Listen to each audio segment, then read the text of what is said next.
अब है page number 6 से हम स्टार्ट कर रहे हैं करंट अफेयर्स।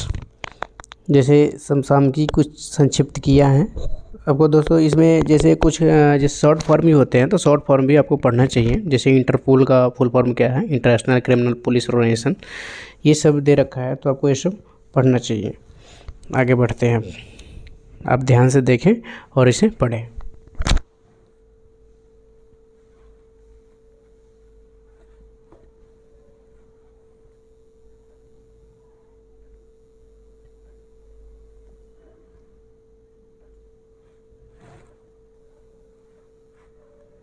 IOA का फुल फॉर्म, IOA का full form Indian Olympic association. Current affair के साथ साथ आपको ये भी पढ़ना चाहिए जिससे आपको तैयारी करने में देर ना लगे, जल्दी हो।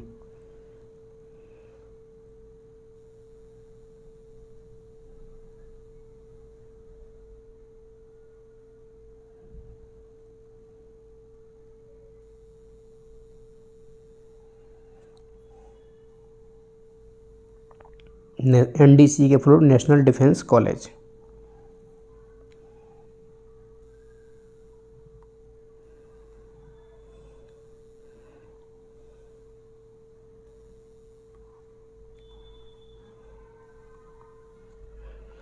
FICCI, federation of Indian chambers of commerce and industry. FICCI, ये आपको नोट करना चाहिए कॉपी में अलग, यानी शॉर्ट फॉर्म जो भी है इसको नोट करना चाहिए। हमेशा आता है एग्जाम में ये भी, फिक्की के फुल फॉर्म क्या होता है, federation of Indian chambers of commerce and industry.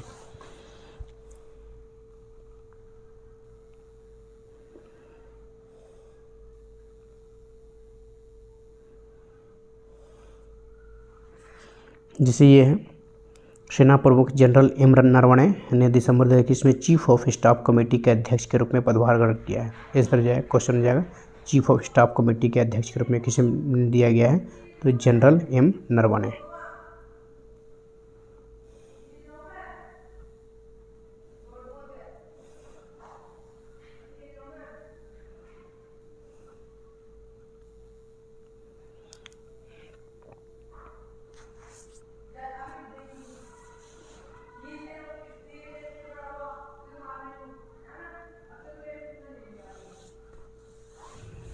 जैसे ये है IMF, गीता गोपीनाथ, 3 दिसंबर 2021 को, ये है गीता गोपीनाथ, 3 दिसंबर 2021 को अंतर्राष्ट्रीय मुद्रा कोष की मुख्य अर्थशास्त्री भारतीय अमेरिकी गीता गोपीनाथ को IMF के फर्स्ट डिप्टी मैनेजिंग डायरेक्टर के रूप में पदोन्नत किए जाने की घोषणा की गई है। IMF का फुल क्या है, इंटरनेशनल मॉनेटरी फंड, यानी कि अंतर्राष्ट्रीय मुद्रा कोष। ये आपको ध्यान रखना चाहिए। IMF का फुल फॉर्म क्या होता है, इंटरनेशनल मॉनेटरी फंड। अगला है, नीना गुप्ता को रामानुजन पुरस्कार दिया गया है। 10 दिसंबर 2021 को कोलकाता में भारतीय सांख्यिकी संस्थान की गणितज्ञ प्रोफेसर नीना गुप्ता को एफाइन बीजगणितीय ज्यामिति को क्रम विनिमय बीजगणित में उत्कृष्ट कार्य के लिए विकासशील देशों के युवा गणितज्ञों और का DST ITC IMU रामानुजन पुरस्कार से सम्मानित किया गया है। प्रोफेसर गुप्ता रामानुजन पुरस्कार प्राप्त करने वाली तीसरी महिला है। ये पहली बार 2005 में यह पुरस्कार प्रदान किया गया था।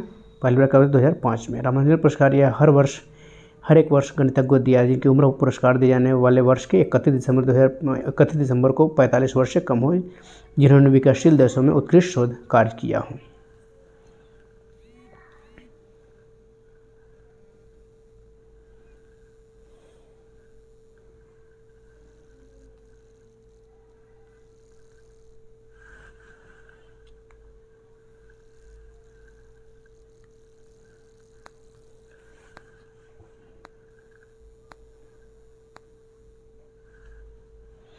अब है ज्ञानपीठ पुरस्कार।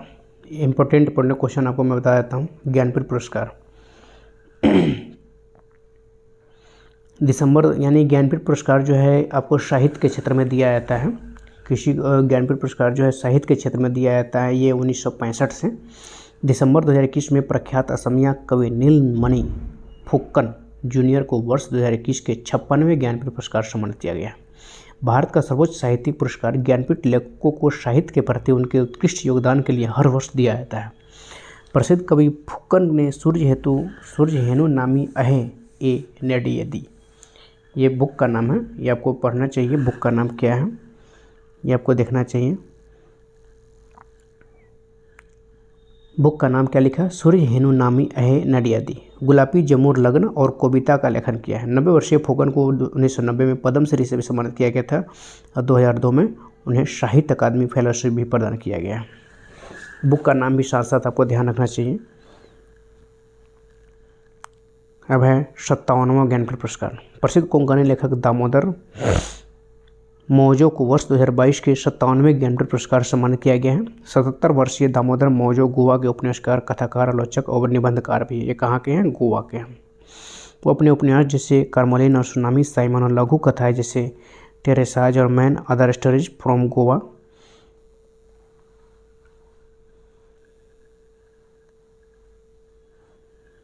के लिए प्रसिद्ध है। उन्होंने अपने उपन्यास कार्मेलिन के लिए 1983 में साहित्य अकादमी पुरस्कार जीता था।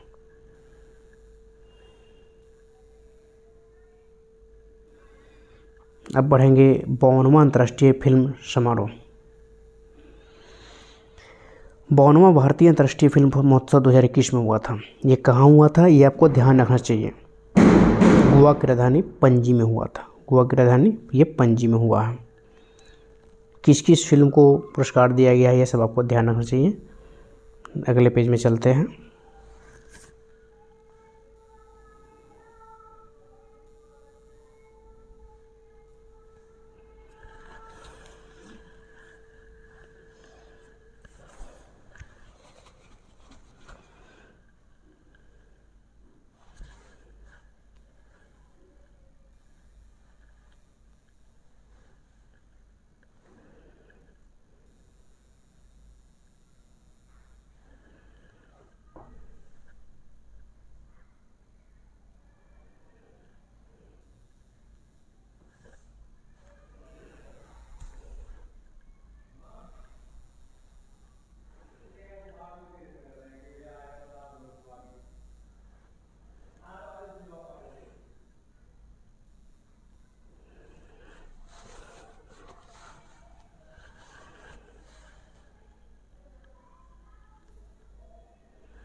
ये आपको ध्यान रखना चाहिए। जैसे विजेता खिलाड़ी से कुछ ऐसे क्वेश्चन भी होते हैं, इनमें से कौन खिलाड़ी जैवलिन के खिलाड़ी है, कौन भारोत्तोलन का है। तो आपको ये खिलाड़ी का जो है जो खेल है उसको आपको ध्यान रखना चाहिए। जैसे नीरज चोपड़ा जैवलिन खिलाड़ी हैं, मीराबाई चानू भारोत्तोलन खिलाड़ी हैं, Indian men's hockey team Pramod Bhagat badminton के हैं।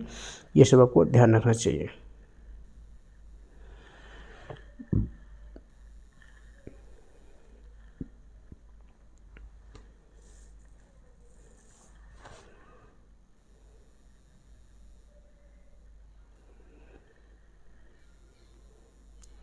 मिस यूनिवर्स 2021 की किस्मत कौन बनी है? भारत की हरनाज संधू।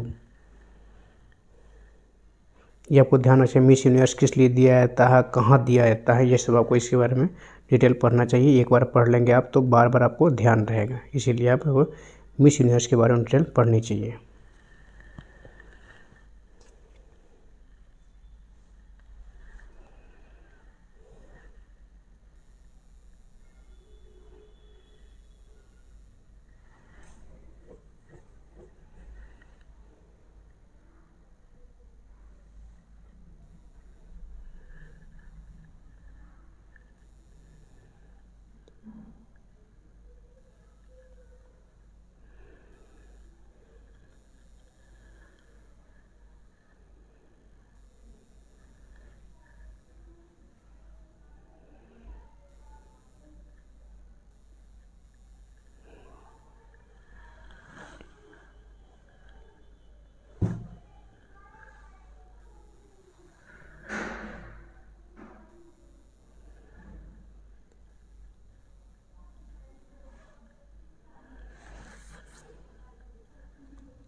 ऑपरेशन, अभियान, ये सब आपको याद रखना चाहिए। और मैंने बताया आयोग समिति जो कौन सी आयोग की समिति गठन के लिए क्या क्यों किया गया है, ये सब आपको पढ़ना चाहिए इसमें। पुनरुद्धार योजना जैसे यहाँ दिया गया है।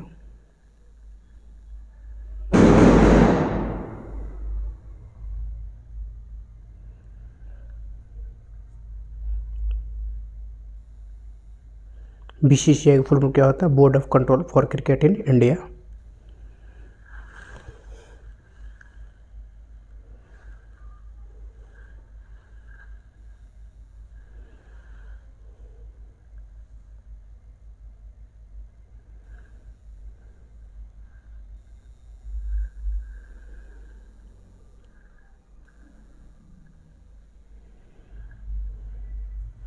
प्रमुख पुस्तकें, ये आपको एक नोट बनानी चाहिए, जो आपने नोट बनाया है उसमें लिखना चाहिए। जैसे जो भी प्रमुख पुस्तकें हैं ये सब आता है 4 ऑप्शन में, एक ऑप्शन सेलेक्ट करने के लिए। जैसे हंस प्रोज किसने लिखा? रंजीत होसकोडे। सिनेमा ऑफ सत्यजीत रे किसने लिखा? Bhaskar Chattopadhyay. The three Khans and the emergence of new India किसने लिखा? Kaveri Bamzai Prasad. Contested lands India China and the boundary dispute, Maroof Raja.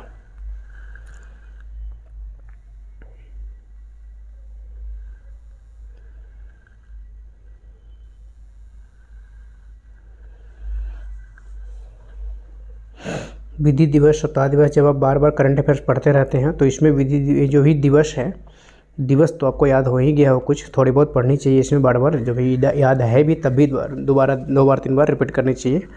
Current affairs जो हर महीने पढ़ता है उसको ये सब याद रहता है।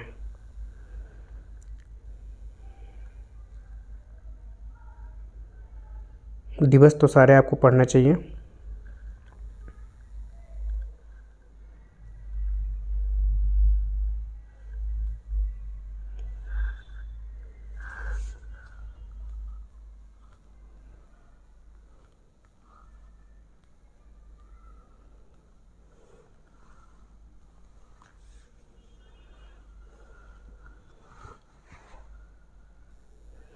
रेपो रेट, आरबीआई की जो होता है रिजर्व बैंक ऑफ इंडिया के repo rate, reverse repo rate, और ये सब याद रखना चाहिए। सीआरआर जो है इसको आपको याद रखना चाहिए, सारे जो है repo rate, reverse repo rate, CRR, ये आपको हर हमेशा याद रखना चाहिए। रिजर्व बैंक की स्थापना कब हुई थी, राष्ट्रीयकरण कब हुआ था, ये सबको ध्यान रखना चाहिए।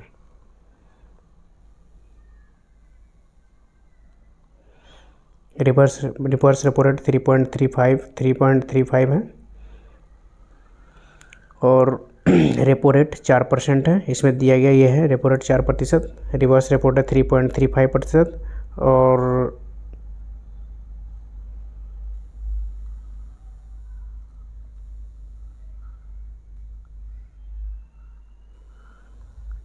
इसमें सारे दे भी दिया है। पॉलिसी रेपो रेट कितने? 4%।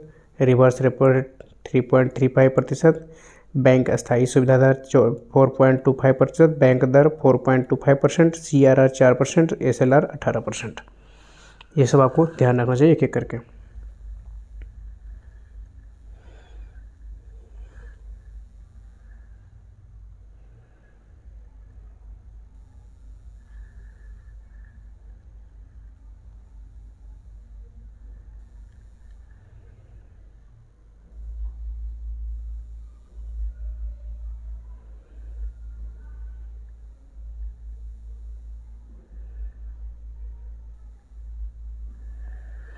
ये आपको ध्यान, जैसे मुर्मू गांव बंदरगाह पर नदी क्रूज सेवा शुरू है, तो मुर्मू गांव बंदरगाह कहाँ है, ये आपको इम्पोर्टेंट है, ध्यान रखिए। मुर्मू गांव बंदरगाह कहाँ है, क्वेश्चन ऐसे आता है। गोवा में है, ये यहाँ दे दिया है, गोवा में है मुर्मू गांव बंदरगाह।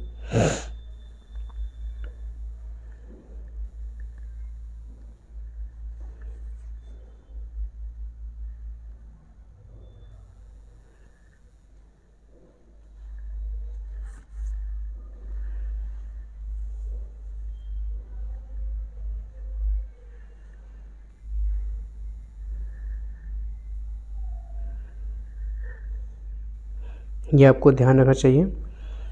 अंतर्राष्ट्रीय हवाई अड्डा जो जेवर में है, जो ये जेवर कहाँ है, नोएडा में है। गौतम बुद्ध नगर, उत्तर प्रदेश गौतम बुद्ध नगर से जेवर में नोएडा अंतर्राष्ट्रीय हवाई अड्डे की आधारशिला रखी। तो ये जेवर हवाई अड्डा कहाँ है? नोएडा में, यानी गौतम बुद्ध नगर में, जीवी नगर बोल सकते हैं इसको आप।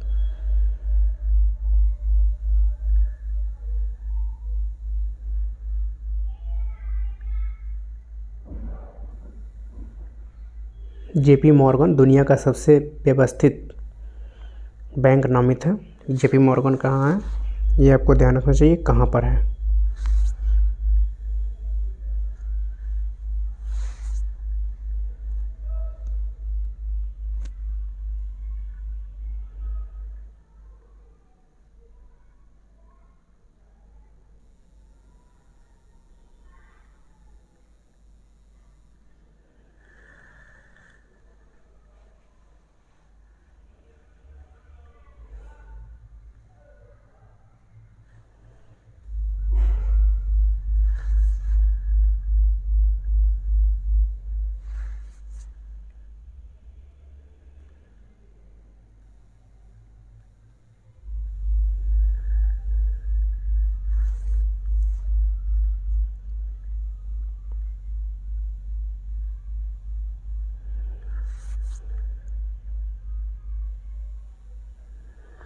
यह स्पैम कॉल से भारत चौथा सबसे अधिक प्रभावित देश।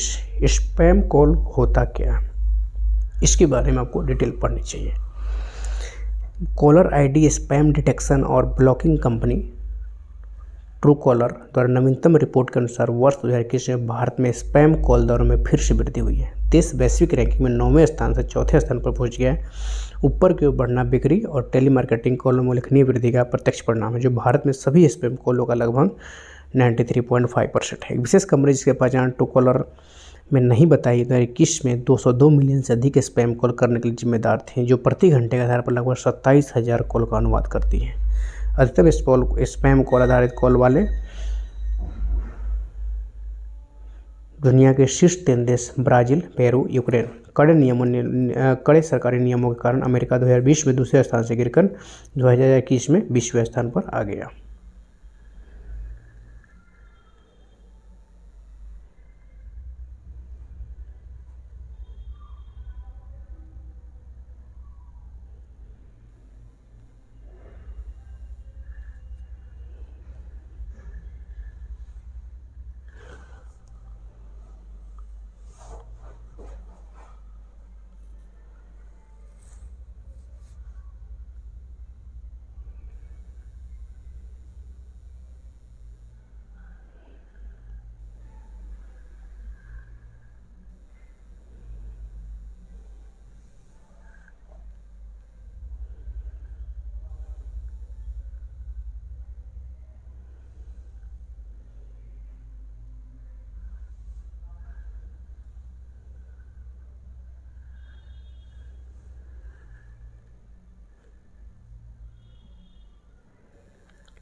यह आपको याद रखना चाहिए। गंगा एक्सप्रेसवे की आधारशिला रखी है, तो वह गंगा एक्सप्रेसवे है कहाँ? उत्तर प्रदेश में। कहाँ पर है, इसमें दिया डिटेल दिया गया है, सब आप इसमें पढ़ सकते हैं।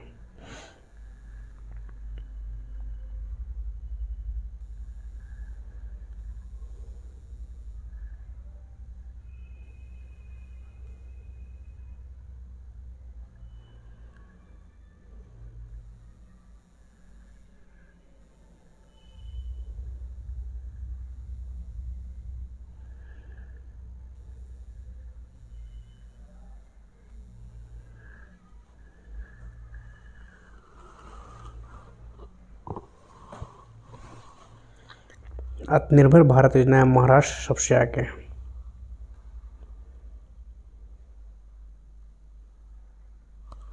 EPFO का फुल फॉर्म पढ़ना चाहिए, एम्प्लॉयमेंट प्रोविडेंट फंड ऑर्गेनाइजेशन, ये पढ़नी चाहिए आपको। दिसंबर 2021 में आत्मनिर्भर भारत रोजगार योजना यानी कि ABRY के तहत सबसे अधिक लाभार्थियों वाले राज्यों की सूची में महाराष्ट्र सबसे ऊपर है। इसके बाद तमिलनाडु, गुजरात, महाराष्ट्र, तमिलनाडु, तब गुजरात। महाराष्ट्र में लाभार्थी दर्ज किए गए इसके बाद इतना 6,49,560 लाभार्थी दर्ज किए गए। इसके बाद तमिलनाडु में 5,35,615, गुजरात में 4,44,741, कर्नाटक में 3,07,164। आप ये सब पढ़ सकते हैं, इसमें सारे चीज़ दिए गए हैं।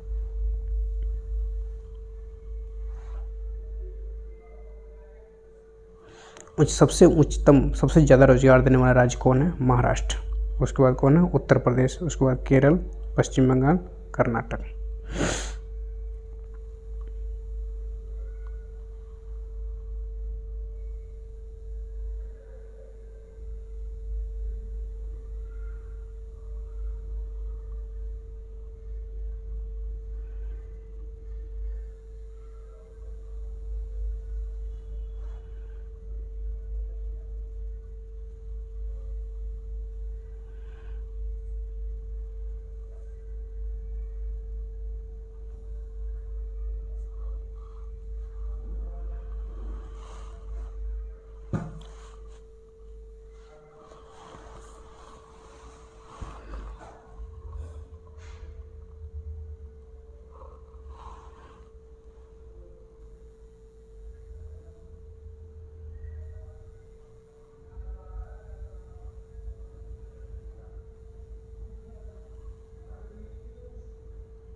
भारत ने RTS SCO की परिषद की सदस्यता ग्रहण की। RTS SCO है क्या? इसमें हम डिटेल पढ़ेंगे तो सब आ जाएगा।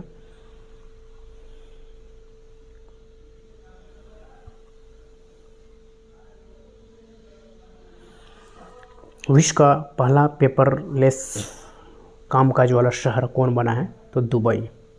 100% बिना पेपर वाला यानी कि पेपरलेस कार्य करने वाला विश्व का पहला शहर दुबई है।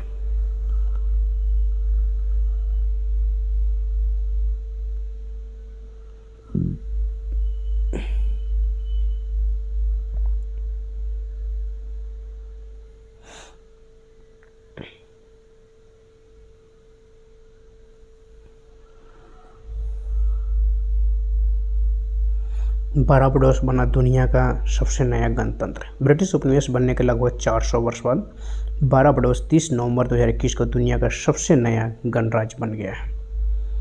कहा जाता है कि बारबाडोस को अंग्रेजों ने गुलाम समाज बना दिया था। यह पहली बार 1625 में एक अंग्रेजी उपनिवेश बना था। 1966 में इसे स्वतंत्रता मिली। कैरिबियाई द्वीप राष्ट्र बारबाडोस ने महारानी एलिजाबेथ द्वितीय को राज्य के प्रमुख पद से हटा दिया। डैम सैंड्रा प्रोनेला मेसन ने बारबाडोस के राष्ट्रपति के रूप में पदभार ग्रहण किया। उन्हें अक्टूबर 2021 में बारबाडोस के पहले राष्ट्रपति बनने के लिए चुना गया था। बारबाडोस की संसद के दोनों सदनों की संयुक्त बैठक में उन्होंने बारबाडोस के राष्ट्रपति के रूप में चुना गया। उनके नाम की घोषणा हाउस ऑफ असेंबली के स्पीकर आर्थर होल्डर ने की थी।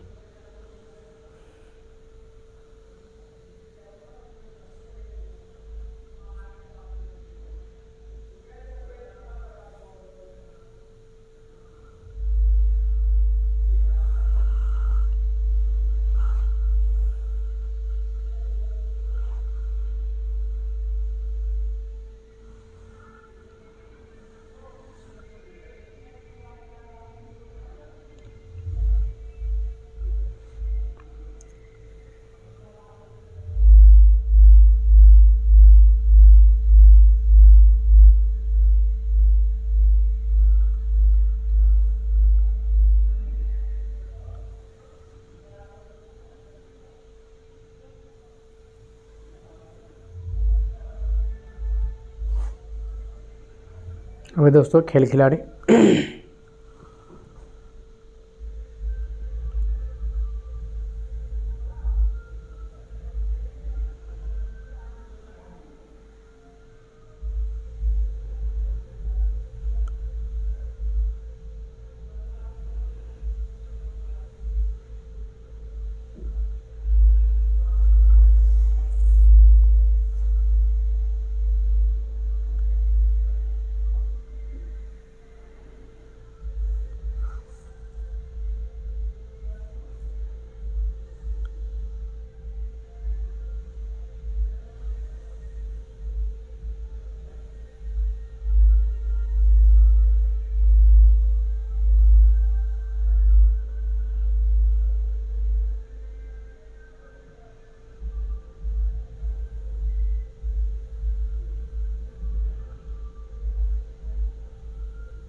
ये महत्वपूर्ण तथ्य है।